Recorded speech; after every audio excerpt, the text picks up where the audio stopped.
Zade bina öyle müşk baksak bulamda bulmamda. Şunda o maqsanlımızdan birisi bayan çarap aka mening şunda müşk baqqım batı. Öydikiler bina öyle müşk baksak bulmaydı deb turib bardı. Şunun qarta zade bina öyle müşk baksak bulamda bulmamda deb so'rab qoldi. Unda bo'lsa inkas rayoniga o'zingning müşkini yo'llab qo'ygach davom ko'rishingni chin ko'nglimdan umid qilaman.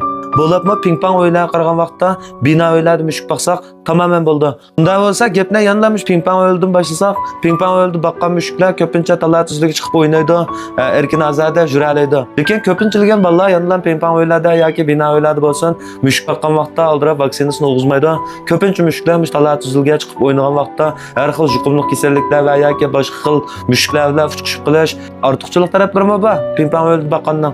Ammo ortiqchilikqa qo'yilgan vaqtda xiyim xatira, ziyon taraflari ko'proq deb o'ylayman. Chunki birinchidan yuqumli kasal, ikkinchidan talatiki boshqa müşklar bilan urushib qilish, kuchuklar bilan urushib qilish, qalaymaqan sochqan dorilarni yoki sochqan dorisi yegan sochqanlarni yeb qilish va yoki etizeriqdan masalan katta avazning bosmiqqa chiqib qilish yoki yo'llarda bakchiq misoli va mashinalar bisitish degandek hammasi talatuzda o'ynab yuradigan ping-pong o'yinida baqqan müşklar shu. Endi buni foydali taraflari olib qolib qolsa, endi tabiat bilan yiqilindi. Endi mushuklar o'zi tabiat bir ovchi hayvonot bo'lib bilan tabiatda o'g'irlash yoki quchqash tutish, yoki chashqan tutish, yoki tabiatdan huzurlanish, daraxtlarga chiqib uxlash, o'g'izlarga chiqib masalan o'ynash deganlarning hammasi ham o'sha tabiat dunyosida aslan mushuklar qilishdagi ishlardi. Lekin bayon qilgandek nurg'unlagan sabablar mushuklarningki talatuzda o'ynashiga tozim bos kelmay qoldi. Yana jamiyat taraqqiy qilib ketdi. Har xil mushuk xiyim xatarlarning sababi chiqib ketgachga odatda talatuzda yurgan mushuklarda ko'pincha ashta xiyim xatar avvallar bir qadar jiqroq yuz berdi. O'sha avvallar bo'lgandan so'ng mushuk baqa odamlar masalan mushuk har xil sabablar bilan o'lib qolsa, shunda ichib ketdi. Mushuk boqmasam bo'ladi-ku, mushning men jiniga o'tirib qolganmanmi, nima ish qilmanmi shu deb o'ziga bir xil azob yali bo'lib qoldi. Amaliyotda ping-pong o'yinlar qilgan vaqtda bino o'yinlarda ishni gum taqaymiz.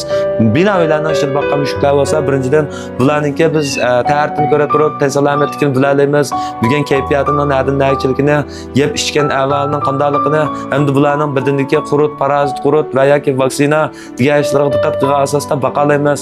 Hamda bularningki shu mo'g'chib qolgan mezgili yoki tukda shavatgan avvali deganda kasallikka qarta har xil shu amallarni qilalaymiz. Uningdan boshqa mushuklarga hamda bek cho'ng ko'ngjan yoki bo'shliq bo'lmasmi, bularga maxsus uylarning ichida o'ynay oladigan mo'paja har xil o'yinchiqlarni qo'yib bergan vaqtimizda har xil mushtahrat qatisini normal holatda tomoq qatisiga tomoqlarni normal berib, bularningki tan salomatligini obdan kutib, o'zining tan salomatligiga ko'ngil bo'lishdan sirat o'zimizning psixikasini tanishishga nihoyat yordam bo'ldi.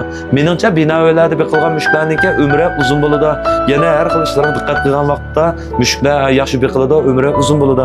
Shunga ping-pong o'yinlar qilgan vaqtda meningcha bino o'yinlarda beqish mushuklarga, bo'libmi hozirgi zamondagi mushuklarga eng to'g'ri tanlash yoki to'g'ri ko'z qarash deb o'ylayman.